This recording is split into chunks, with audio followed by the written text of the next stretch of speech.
it took me a while after mourning the Note 7 to move on to another suitor, but I did, and I chose to check out the LG V20. I was hesitant at first for a few reasons. I can't take it in the water, there's no wireless charging, but it does indeed have a removable back, which means LG trusts me as a freaking adult to be able to expand memory or swap out a battery, and that's a huge deal to me, so I picked one up courtesy of my friends at AT&T Mobile Review and have been getting acquainted with it as my new daily driver for a few weeks now.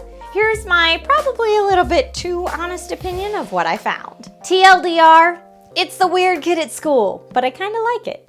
I mean, it has 2 screens, 3 cameras, and some weird hardware choices crammed into one phone. People who love it are going to love it, and people who don't will most likely pass it up for another flagship competitor. Just looking at the device, you can see that it's enormous, and as a small-handed person, it's tough to use with one hand. Although I'm slowly getting used to the fingerprint/power button being on the back of the phone instead of on the bottom or the side. It's got military-grade metal construction, which LG says should help protect it from drops and scratches, which I do all the time. I mean, for science, it's not because I'm clumsy or anything. You can see some slight marks here, but that's not too bad. The only issue I had with the exterior design is that when I have dropped it, the back of the phone pops off pretty easily and the battery flies right out.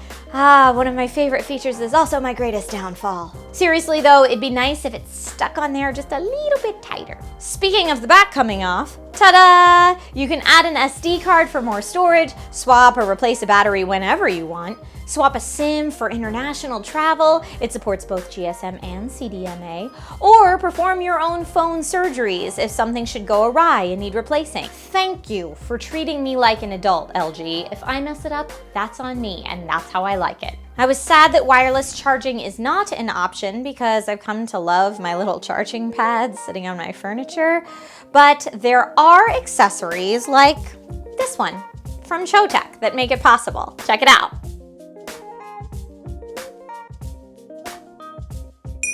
Flipping back to the front, let's talk about those 2 screens I mentioned. Like the V10, the V20 has a small secondary screen on top of the 5.7-inch Quad HD display. The second screen gives easy access to settings, favorite apps, recent notifications, and it displays your signature. Aw, how cute. It's super customizable and can even be on when the phone is sleeping, which I really like. Now, from a creator's point of view, the LG V20 really kicks butt in the audio department. It's got 3 microphones, 4 digital to analog converters to reduce white noise, and high-res 24-bit sound instead of the usual 16-bit recorded by other phones. There's manual camera controls to play on the 3 cameras, dual in the back, a 16 megapixel and an 8 megapixel to offer widescreen, and a 5 megapixel in the front that can switch between 83 degrees and 120 degrees for wide angle selfies.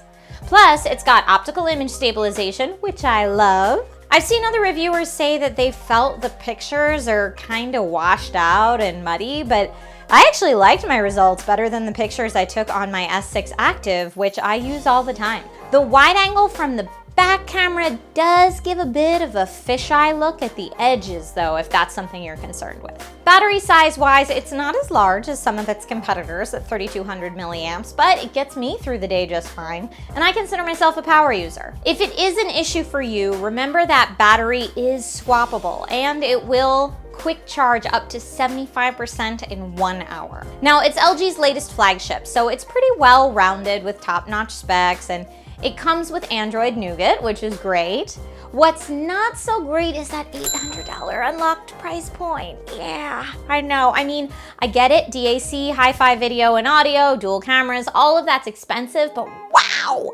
It makes it really hard to compete with other phones that may not be as good in certain categories, but are better in others, like the Pixel XL for processor, the S7 Edge for longer battery life and waterproofing, the OnePlus 3 for a better price point. This phone is killer for audio junkies, and it's probably the best phone on the market with a removable back. If either of those things are must-haves for you, then this is it, baby. If you can pass on those things, then you may want to look elsewhere. For me, this is a really good for now phone, but it probably won't be my forever.